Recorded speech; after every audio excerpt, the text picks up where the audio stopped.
what's up? It's Richie here with Statifying Football. This is week 7 of the college football season, 2021 season. These are the primetime games, the games that start 7:30 or later.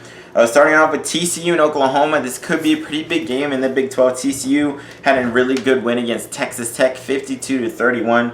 Max Duggan, he only passed for 104 and a touchdown, but they ran all over them on the ground. 394 rushing yards as a team. Duggan had 43 rushing yards himself. Kendre Miller, 185 rushing and 3 touchdowns. Zach Evans, 143 rushing and 2 touchdowns. And they had an interception return for a touchdown defensively. Oklahoma, they came back. They won the Red River rivalry against Texas in an awesome game, 55-48. Spencer Rattler started, passed for 111, a pick, did run for a touchdown, but he kind of sucked. Caleb Williams came in, 212 passing, 2 touchdowns, plus 88 rushing yards and a touchdown.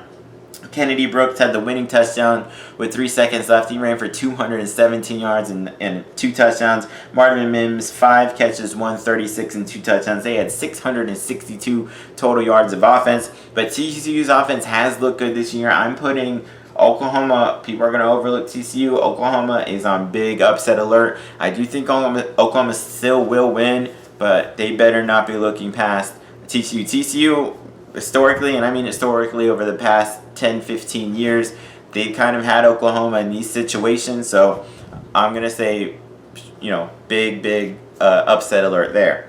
All right, Ole Miss and Tennessee, 2 of maybe the fastest offenses in the country. And I mean fastest is, and they will get a snap off every 10 or so seconds. You got Ole Miss beating Arkansas 52-51. Matt Corral, 287 passing, 2 touchdowns, plus 94 rushing and 2 touchdowns. Henry Parrish ran for 111. Snoop Conner ran for 110 and 3 touchdowns. Braylon Sanders, 2 catches, 127 yards and a touchdown. It's 611 total yards, in that game.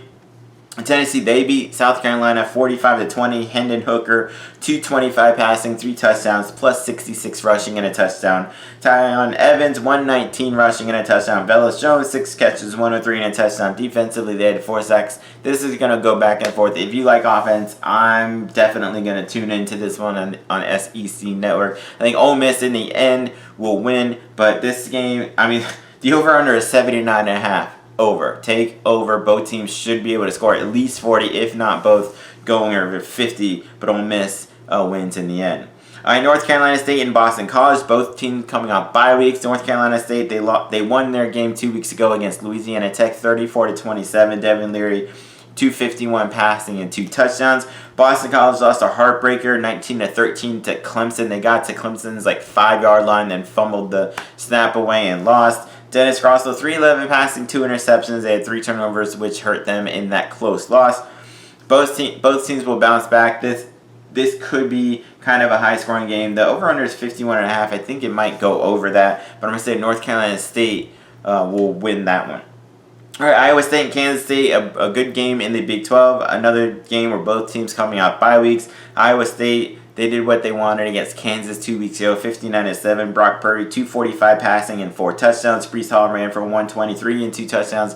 They had 564 yards of offense. Kansas State, they had a close loss to Oklahoma, 37-31. Skylar Thompson, 320 passing, 3 touchdowns. Deuce Vaughn, 10 catches, 104 and a touchdown, and they had a kick return for a touchdown. These are the kind of games that Kansas State historically wins every year. They usually win at least 1 or 2 games per season that they probably, quote, should not win. This could be that one, although neither one of them are ranked. But I'm going to say that Iowa State, I don't know, man. Kansas State defense, and they don't really shoot them. They don't really hurt themselves. I'll still say Iowa State wins that one, but that's a really tough one to pick. All right, Stanford Cardinal and the Washington State Cougars, both 3-3 in this game. Stanford, they lost to Arizona State 28-10. Tanner McKee, 356 passing, a touchdown, but he threw 3 interceptions in that game.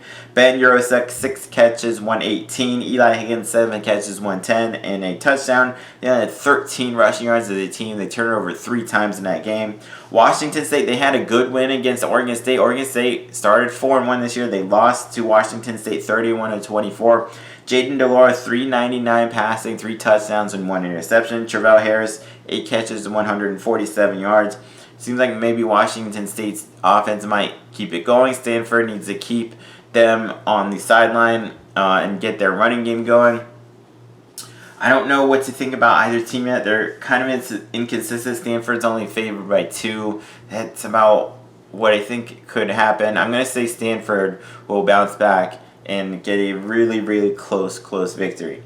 All right, UCLA and Washington. UCLA, they beat Arizona 34-16. Dorian Thompson-Robinson did not do really much in the air. 8 of 19, 82 yards, a touchdown, a pick. He had 2 rushing touchdowns on the ground.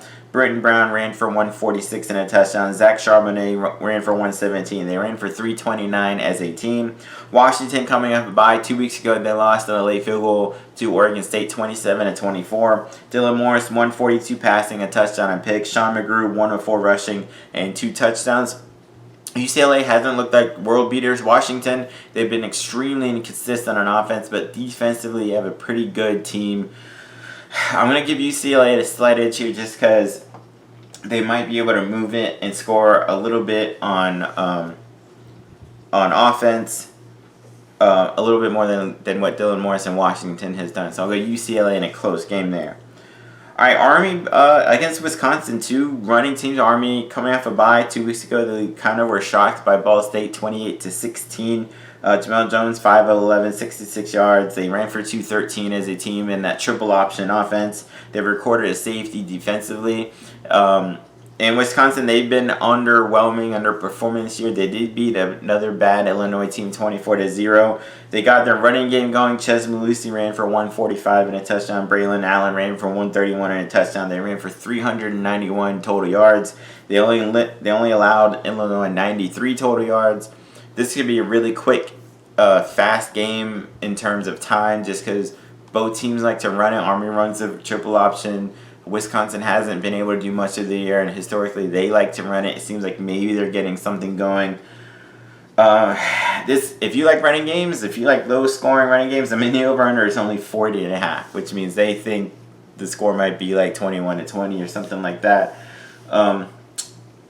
Kind of leaning towards Army, but I'll give this slight edge to Wisconsin. Like I said, they might win just 21-20. All right, Air Force and Boise State. Air Force coming off a nice win against Wyoming, 24-14. They moved to 5-1. Hazik Daniels passed for 110 and a touchdown. Brad Roberts ran for 140 and a touchdown. They had 4 sacks defensively. Boise State had a big upset against BYU, 26-17. I say big with quotations because BYU I thought was way overrated. Boise State, they usually can win these kinds of games. They really didn't do much offensively. They just capitalized on the 4 turnovers they forced, had short fields, and were able to get it in. I'm kind of, it'll be on the blue field, but Air Force looks really good this year. I'm kind of leaning towards Air Force. You know what? I'll give some love to Boise State on the blue field. Maybe this win against BYU will turn their season around, and maybe they can finish off decently. All right, Louisiana Tech and UTEP, kind of a big game. Louisiana Tech is only 2-3, but they still are a possible favorite in this USA. UTEP is a surprise 5-1 start on the season. Louisiana Tech, they are coming off a bye 2 weeks ago. They lost to North Carolina State 34-27. Austin Kendall 341 passing, 3 touchdowns, 2 picks, plus 71 rushing yards. They had 480 total yards of offense. UTEP, the Texas El Paso Miners, beat Southern Miss 26-13. Gavin Hardison was not very good passing at all. 7 of 17, 127 and a pick. Ronald Watt ran for 159 and a touchdown. Defensively, had 5 sacks and had a fumble return for a touchdown. They were to win that game defensively. That's what UTEP will have to do against a pretty potentially explosive Louisiana Tech offense with Austin Kendall there. UTEP, they have a pretty good running game, a good defense. If they can keep it close, maybe they can win it late. I'm going to say Louisiana Tech, though, will go in there to El Paso and win a very close game. All right, Arizona State, Utah, big game late at night in the Pac-12. Arizona State, they beat Stanford 28-10.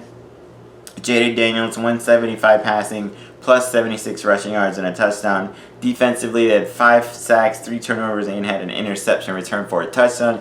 Utah destroyed USC 42-26. Cam Rising, 306 passing, 3 touchdowns, plus 1 rushing. Tavion Thomas ran for 113 and a touchdown. This is going to be a defensive game. Both teams are very good on defense. I'm going to say Arizona State wins just because of Jaden Daniels at quarterback. Cam Rising has played pretty well this season for Utah, but he's still a young quarterback. He's only played 2 or 3 games so far. Jaden Daniels is one of the best quarterbacks in the Pac-12, so I've got Arizona State winning that one.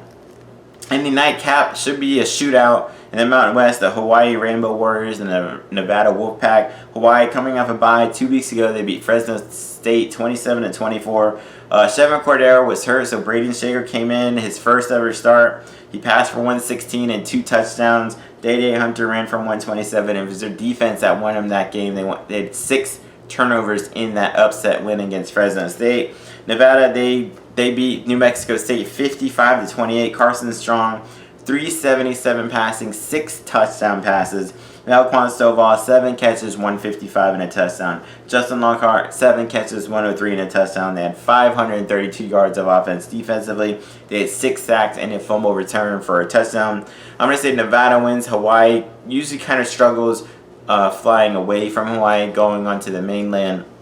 It should be a shootout. It could be a pretty high-scoring game, but I don't think Hawaii, especially if Cordero can play, it could be a pretty big game. But I'm going to say Nevada and Carson Strong in that passing offense will be too much for Hawaii. So those are my picks in my prime time. Check out my other videos later. Peace.